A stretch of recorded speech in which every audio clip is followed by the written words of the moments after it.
안녕하세요. 모무수입니다. 휴일 잘 보내고 계신가요? 제가 지난주에 좀 시간이 있어가지고 이제 수학 관련해서 로드맵을 좀 개인적으로 정리를 좀 할 수 있었어요. 그래서 정리를 해보도록 하겠습니다. 제가 잠수의 아이들의 소문난 수학공부법 책을 좀 살펴봤고요. 그리고 엄마의 수학공부책도 뒷부분을 마저 읽었고, 그 후에 전휘성이라는 분이 쓰신 초등 6년이 자녀 교육의 전부다, 이 책을 살펴봤어요. 그래서 대강의 수학 공부 방법을 좀 이분이 알려주시는 대로 교과서 심화를 좀 해봤어요. 테스트를 해봤는데 괜찮았어요. 그래서 소개를 해드리도록 하겠습니다.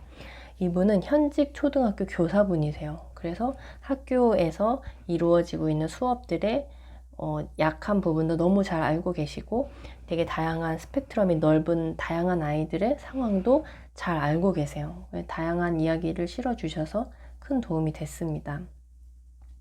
그리고 되게 깨알같이 디테일하게 알려주셔가지고 정말 좋았어요.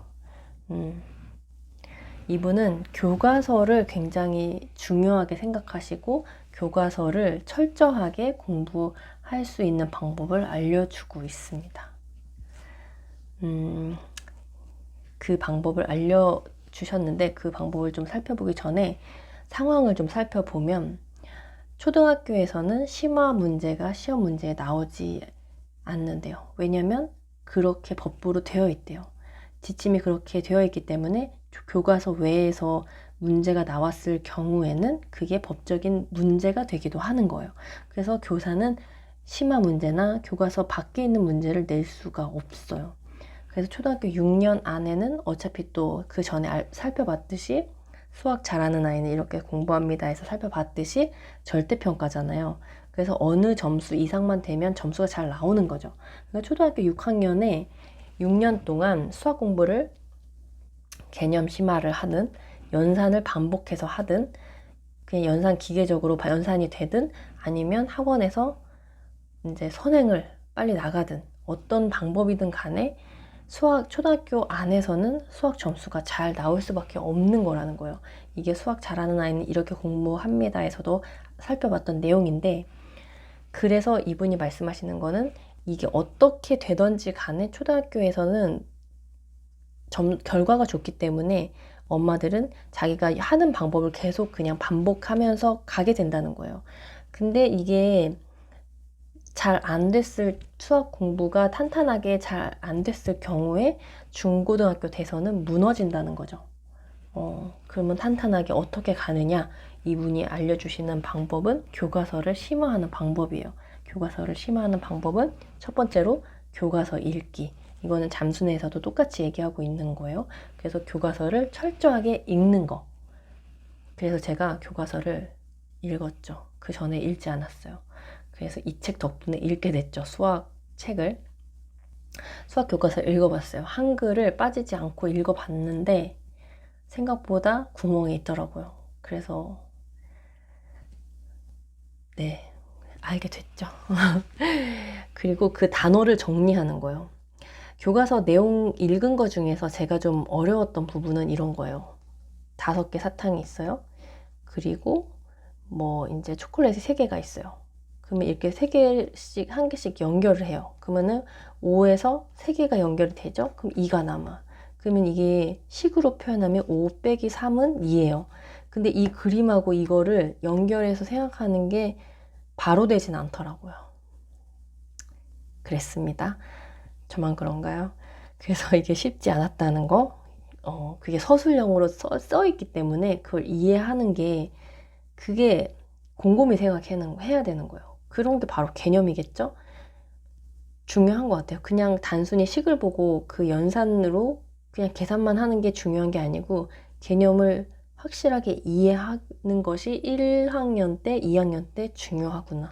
이거를 알게 됐어요. 그렇게 하기 위해서는 전 영상에서 말했듯이 구체물로 조작을 해보면서 이해하는 게 중요한 시기인 거죠. 제가 그래서 이 책에 나온 대로 실제로 한번 해봤어요. 아이하고 이제 구체물로 조작해 보는 거를 영상을 찍어서 뒷부분에 제가 첨부해 놓도록 하겠습니다. 이 영상 뒤에 붙여서 참고를 하시고요. 그렇게 교과서를 정확하게 한글을 글자를 읽는 거. 그리고 이분은 교과서 읽을 게 없으면 필사도 하라고 되어 있더라고요. 교과서를 3번 읽고 필사도 하면 하라고. 그리고 도형 같은 거는 작도도 해보고 그렇게 써 있더라고요. 그리고 개념을 정리하는 거. 저도 1학년 그 1학기 책을 읽으면서 모르는 단어 합차, 등호, 뭐뭐의 몇 회 이런 거 있잖아요. 그런 단어들이 한자잖아요. 그 한자를 정확히 알고 계신가요? 저도 몰랐어요. 그래가지고 찾아봤죠. 그래서 한자도 같이 이렇게 가면 좋겠다. 그렇게 생각을 했고 이분도 이렇게 소개를 해주고 있어요. 그러니까는 교과서 자체를 심화할 수 있는 이런 방법들이 있구나라는 거를 알게 됐죠. 그 이분이 또 팁으로 알려주셨는데 활용할 수 있는 가장 좋은 부교재는 교사용 지도서라고. 그래서 당장 교사용 지도서를 사라고 하시더라고요. 그래서 검색을 해보니까 팔더라고요. 각 과목마다 교사용 지도서를 다 팔더라고요. 네, 그렇습니다. 그렇게 활용을 하시면 되고 이분이 정확한 그 학습하는 시간을 정해주셨더라고요. 알려주셨더라고요. 그게 잠수내하고 시간이 비슷해요. 이분도 분명히 잠수내를 알고 계세요. 영어 같은 경우는 이제 어렸을 때부터 듣기 능력이 좋으니까 모국어를 배우는 방식으로 진행하는 게 좋겠다. 이런 내용이 있더라고요. 그래서 잠수내랑 비슷한데 이분 같은 경우는 이제 1학년 때는 학습 시간이 하루 15분에서 30분. 그리고 2학년 같은 경우는 하루에 60분 정도, 영어 30분, 수학 30분 이렇게 자습하는 시간을 점점점 늘려가는 거를 알려주고 계세요. 3학년 때는 90분인데 영어 30분, 수학 45분, 사회하고 과학이 15분 이렇게 복습하는 거. 복습을 굉장히 강조하고 계십니다. 그래서 이렇게 공부를 해서 나중에 중고등학교 때는 자습이 3시간 돼야지 이제 뭐 그렇게 갈 수 있다는 목표로 이렇게 점점 늘려가는 거를 얘기를 해주시고 있어요. 자습이 중요하다. 스스로 공부하는 시간. 학원에서는 배워오잖아요. 그거를 반복하고 습득하는 시간. 그런 게 필요하다고 얘기를 해주고 있습니다. 그리고 팁으로 이제 4학년 같은 경우에 사회과학이 있잖아요. 그럼 사회과학이 잊혀지기 때문에 사회과학이 있는 날은 이제 뭐 방과 후라든지 학원을 갔다 와서 5시 정도부터는 이제 사회과학을 15분 정도 짧게 복습하는 거를 추천을 해주고 있어요. 이제 다 집에 오자마자 사회과학을 15분 복습을 하고 그 다음에 영어 자습하고 그 다음에 이제 저녁 시간 후에 휴식 후에 저녁 8시에서 9시 사이에 수학 공부 1시간 하는 거를 추천을 해주고 있어요. 그리고 그 다음에 독서 1시간. 그래서 저녁 8시, 9시 사이가 뇌가 그렇게 각성이 잘 되는 시기라 그래요. 그 시간이 중요한 시간이고 또 오전 8시, 9시 사이가 이제 뇌과학자들이 얘기하기에 머리가 잘 돌아가는 시간이라고 그렇게 좀 시간을 짜는 게 좋겠다 이런 얘기를 좀 해주셨는데 제가 이렇게 해보려고 했는데 저녁 시간이 되니까는 이게 시간이 나갔다 오면 휙 지나가더라고요.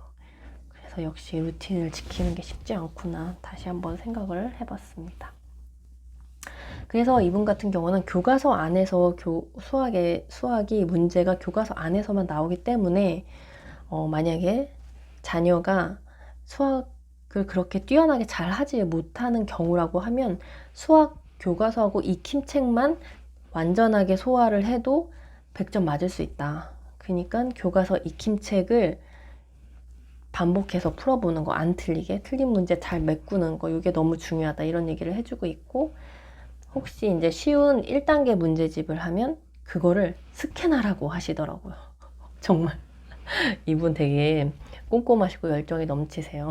문제집을 한 권을 사서 그 한 권을 완벽하게 푸는 거를 목표로 하는 거를 얘기를 해주고 있어요. 그러니까 기초인 아이들이에요. 그러면은 1단계 문제집을 처음부터 다 끝까지 스캔을 하고 한번 문제집 풀고 그 다음에 틀린 문제를 스캔해 놓은 거 있잖아요. 그거를 틀린 문제만 모아서 다시 풀고 이렇게 한 권의 문제집을 여러 번 푸는 거를 추천을 해주고 있습니다. 문제집 가격도 아끼고 너무 좋네요. 그러면서 이런 말을 첨가해주고 계세요. 틀린 문제는 기분 나쁘대요. 아이도 기분 나쁘대요. 자존감도 떨어지고.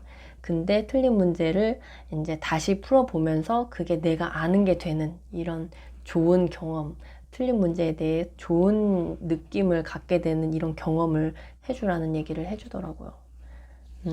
그리고 잘 못하는 아이들, 기초인 아이들은 문제 하나 풀고 바로 채점해주고 그렇게 하는 거를 추천을 해주고 있습니다.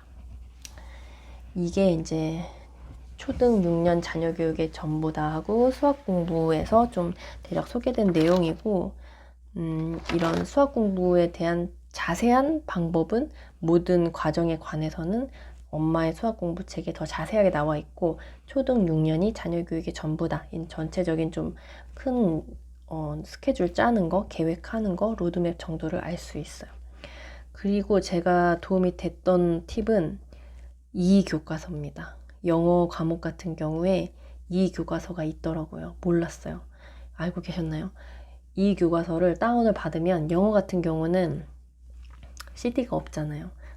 말하기 듣기 위주의 수업이 되어 있는데 CD가 없으니까 이 교과서를 다운을 받으면 들을 수가 있습니다. 그 안에 다 있더라고요. 제가 다운 받아봤어요. 3학년 거 4학년 거 다운 받아봤는데 너무 좋더라고요. 다운받아서 무료로 사지 않아도 교과서를 볼 수 있습니다. 네, 꼭 다운받아서 사용해보세요. 이게 이제 이렇게 내용이 되고요. 그리고 잠수내에 나와 있는 수학 공부 방법을 좀 더 첨가를 해보면, 잠수내에서는 방학 중에 선행을 할 때 교과서와 자기 단계에 좀 더 쉬운 레벨의 문제집으로 선행을 하기를 얘기를 해주고 있어요. 그러니까 문제집이 단계가 1, 2, 3, 4단계로 나눠져서 나오더라고요. 그러니까 자기 아이들마다 그 레벨이 있겠죠? 자기 레벨에서 좀 쉬운 문제집, 그리고 교과서 다 풀지 말고 개념 위주로 이렇게 선행을 나가고, 학기 중에 이제 진도가 나갈 때는 어려운 문제집이라고 하면 자기한테 맞는 문제집, 정답률이 70% 정도 되는 단계의 문제집, 방학 때 선행을 한 문제집보다 좀 더 어려운 문제집이 되겠죠? 그걸로 학기 중에는 현행하고 같이 이제 진도가 나가는 거를 얘기를 해주고 있어요.